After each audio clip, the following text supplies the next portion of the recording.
4 Pathan train के पीछे भाग रहे थे। 2 ट्रेन पर चढ़ने में कामयाब हो गए।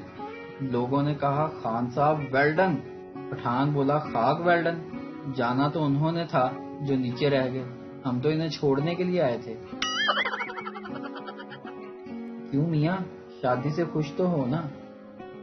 आदमी बोला, हाँ भाई, बड़ा खुश हूँ। बड़ा आराम हो गया हर चीज का। वक्त पर उठ जाता हूँ, वक्त पर नाश्ता करता हूँ, दफ्तर से देर भी नहीं होती, वक्त पर कपड़े इस्त्री होते हैं, साफ सुथरा घर रहता है, खाने पीने के औकात भी सही हैं, सेहत भी ठीक रहती है। बुजुर्ग, चलो अच्छी बीवी मिल गई तुम्हें जो इतने सारे काम करती है। आदमी, नहीं जनाब, सारे काम तो मैं खुद करता हूँ। बेगम ने तो हर काम का वक्त मुकर्रर कर दिया है और सख्ती से इस पर अमल भी करवाती है। जो लड़कियां इस लॉकडाउन में भी गोरी नहीं हो सकी, वो मुस्तकबिल में किसी करीम पर फजूल खर्चा ना करें। हमसायों के घर पकी हुई बिरयानी की खुशबू का मुकाबला दुनिया का कोई भी परफ्यूम नहीं कर सकता। एक पठान की छतरी में सुराग था।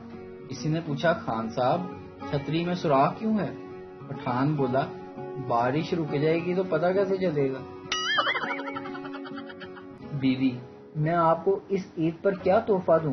खामिन बोला, तोहफा रहने दो, बस प्यार से देखा करो, तमीज से बात किया करो, इज्जत से पेश आया करो, फजूल खर्ची मत किया करो। बीवी सोचते हुए, नहीं, मैं तो तोहफा ही दूंगी।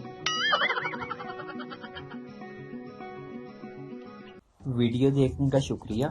लाइक कीजिए हमारा पेज NTV उर्दू और वीडियो पसंद आए तो जरूर शेयर कीजिए।